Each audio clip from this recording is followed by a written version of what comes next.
नमस्कार। आप देख रहे हैं जनयुग न्यूज़ चैनल और आज हम ग्वालियर पूर्व विधानसभा क्षेत्र के डॉक्टर रविंद्र सिंह कुशवाहा से चर्चा कर रहे हैं चुनावी चकल्लस में कि क्या माहौल है और क्या परिवर्तन की लहर है या पर सरकारी वापसी आएगी। डॉक्टर साहब, क्या माहौल है चुनाव का? माहौल तो आप तो मेरे से ज़्यादा जानकारी रखते हैं। पूरे विधानसभा में आप घूम रहे हैं अपने चकल्लस प्रोग्राम को लेकर। मैं सोनी जी ये कहना चाहता हूँ, माहौल तो स्पष्ट दिख रहा है। लोगों का मन में सतीश सिकरवार जी बैठ चुके हैं और आप ये मान के चलिए निश्चित ही सतीश सिकरवार जी को विजयश्री हासिल होगी और जनता का जन जन का साथ उनके साथ है। ऐसा क्या कारण है कि सतीश सिकरवार के नाम पे सब तैयार हो रहे हैं? इसका कारण मैं बताना चाहूँगा आपको। एक तो सतीश सिकरवार जी की खुद की मेहनत, वो ऐसे विधायक हैं जो सुबह 8 बजे घर छोड़ देते हैं और जनता के बीच जनताओं की मूलभूत समस्याओं से खुद संघर्ष करते हुए मैंने स्वयं उनको देखा है। और एक बार घर से निकलने के बाद वो रात को ही जाकर विश्राम करते हैं और दिन भर जनता जनार्दन की सोच रखते हैं। वो विधानसभा भी जाते थे ना भोपाल, तो उनको ये लगता था कब विधानसभा खत्म हो और मैं वापस अपनी जनता जनार्दन के बीच में ग्वालियर पूर्व विधानसभा में पहुंचूं। मतलब जमीनी स्तर पर वो जनता से मतदाता से जुड़े हुए हैं। जमीनी, बिल्कुल एकदम जमीनी स्तर से, और हर कार्यकर्ता की उनके यहाँ पहुंच है। हर कार्यकर्ता का वो सम्मान रखते हैं और हर क्षेत्र में उनकी पहुंच है। पिछले 18 साल से भाजपा की सरकार यहाँ रही मध्य प्रदेश में, और जैसी कि उनकी घोषणा है शिवराज सिंह मामा, जिसको अपने आप को मामा बना लिया कि मैं तेज किए वो किया, तो 1700-1800 घोषणाएं उनकी। तो क्या कोई विकास कार्य हुए उस टाइम में? आपने खुद ही उनका नाम ही हमने नहीं, जनता ने रख दिया है, घोषणा वीर मुख्यमंत्री। अच्छा। और घोषणाओं का अगर कोई अवार्ड कहीं मिलेगा इस देश में, तो मैं पहला वो व्यक्ति होऊंगा कि मामा शिवराज सिंह का नाम भेजूंगा कि ये घोषणा करने वाले का कोई गिनीज रिकॉर्ड अगर बनता हो तो हमारे शिवराज सिंह जी मामा का नाम उसमें पहुंचा दो आप। उन्होंने सिर्फ साफ घोषणाएं की हैं, लेकिन घोषणाओं में कितनी पूरी हुई?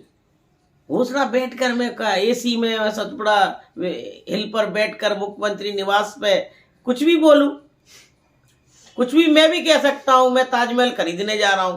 क्या लगता है क्या मैं ताजमहल खरीद लूंगा? लेकिन उन्होंने इस तरह से इतनी घोषणाएं कर दी हैं कि वो खुद ही भूल गए कि हमने क्या। अगर उन्हें बता दो कि पिछले उन्होंने कितनी घोषणाएं की अभी 6 महीने में ही, अगर वो बता दे तो मैं मान जाऊंगा उनको। उन्हें खुद नहीं याद होंगी उन्होंने क्या क्या घोषणाएं की। ऐसे क्या काम किए डॉक्टर सतीश सिकरवार ने जो आत्मीय लगाव उनका इस क्षेत्र से हो गया है? डॉक्टर सतीश सिकरवार जी ने एक तो सबसे बड़ा अमीर और गरीब में कोई भेदभाव नहीं रखा। जितना सम्मान उन्होंने अपर तबके का किया, उससे कहीं ज्यादा सम्मान उन्होंने निचले तबके को दिया है। आप देखिए निचली बस्तियां, जनजाति की जो बस्तियां हैं, आप दलितों की जो बस्तियां हैं, सतीश सिकरवार फावड़ा तस्सन लेकर सुबह से निकल चलते हैं। और खुद उनकी अगर नाली चौक है तो नगर निगम का इंतजार नहीं करते थे, वो फावड़ा लेकर खुद उनकी नालियां साफ करते हुए मैंने स्वयं उनको देखा है। तो वो हर वर्ग पर सतीश सिकरवार का जादू है। और सतीश सिकरवार युवाओं में हो, महिलाओं में हो, आपके बुजुर्गों में हो, कहीं किसी का उन्होंने सम्मान में कोई कौर कसर नहीं रखी। और आज भी वो बोलते हैं कि किसी के सम्मान को ठेस नहीं पहुंचाऊंगा। डॉक्टर बहुत अच्छी चर्चा। उनकी पत्नी महापौर है यहाँ की, और वो भी पिछले 5 साल विधायक रहे हैं। तो पिछले कार्यकाल में भाजपा के में और ये विपक्ष में रहते हुए क्या अंतर लगा आपको?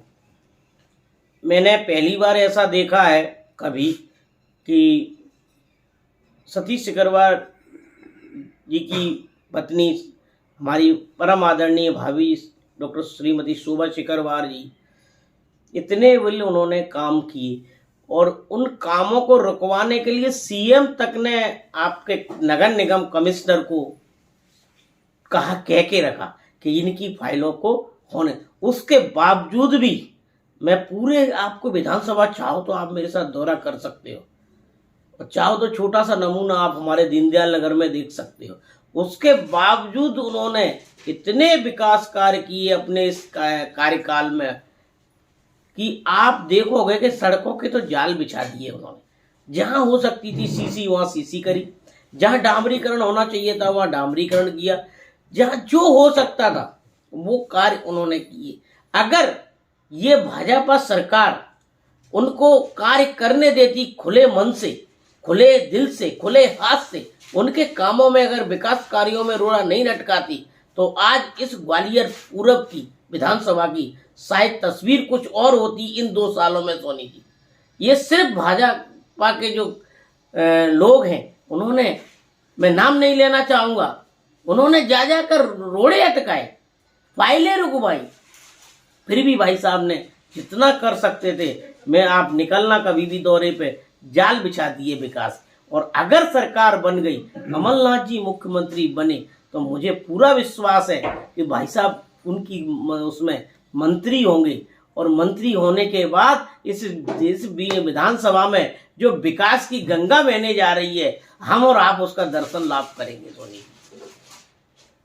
आप क्षेत्रीय मतदाताओं से क्या अपनी अपील करना चाहेंगे? मैं क्षेत्रीय मतदाताओं से यही अपील करना चाहूंगा कि कांग्रेस की सरकार बन रही है, कमलनाथ जी मुख्यमंत्री बन रहे हैं, और डॉक्टर सतीश सिकरवार विधायक बन रहे हैं, साथ में पावरफुल मंत्रालय उनके पास रहेगा।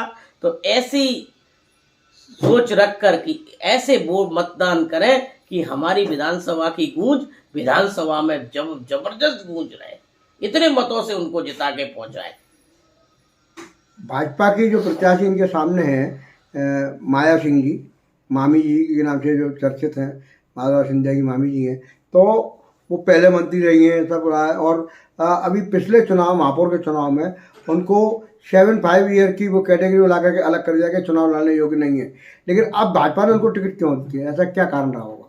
मैं ये कहना चाहूँगा, मामी साहब को उन्होंने चुनाव में उतारा है, बड़े सोच विचार के बाद सतीश सिकरवार के खिलाफ किसको चुनाव लड़ा। कई लोग तो मैदान ही छोड़ गए, टिकट ही से नाम हटा लिया, बोले भाई हम नहीं लड़ेंगे, पूरब में नहीं लड़ेंगे। कई लोगों के दिग्गजों के नाम थे कि वो लड़ सकते हैं, ये लड़ सकते हैं। जब कोई तैयार नहीं हुआ तो मामी साहब को उतारा है। अब देखो, उनका भी अलग सम्मान है, लेकिन वो बुजुर्ग हैं, और जो सतीश सिकरवार कर सकते हैं, तुलनात्मक अगर करो आप, एक युवा है और एकदम एक्टिव है, दरवाजे घर के खुले रहते हैं 24 घंटों। मामी साहब से मिलने के लिए आपको बहुत बड़े महल के दरवाजे से अंदर जाना पड़ेगा। अगर आप निकलो तो जयविलास के अंदर घुसने में ही आपको एक चौकीदारी आपको बोलेगा अभी नहीं जाइए आप। मतलब आप इस चुनाव में कहना चाहते हैं महल और मकान की लड़ाई है? बिल्कुल, जमीन और महल की लड़ाई है। एक जमीनी जो संघर्षशील कार्यकर्ता है और एक महिलाओं की रानी से एक संघर्ष हो रहा है इस विधानसभा में। तो आप समझ लो कि किस जनता किसके पास ज्यादा आसानी से मिल सकती है, ये जनता को जरूर सोचना चाहिए। बहुत बहुत धन्यवाद डॉक्टर साहब।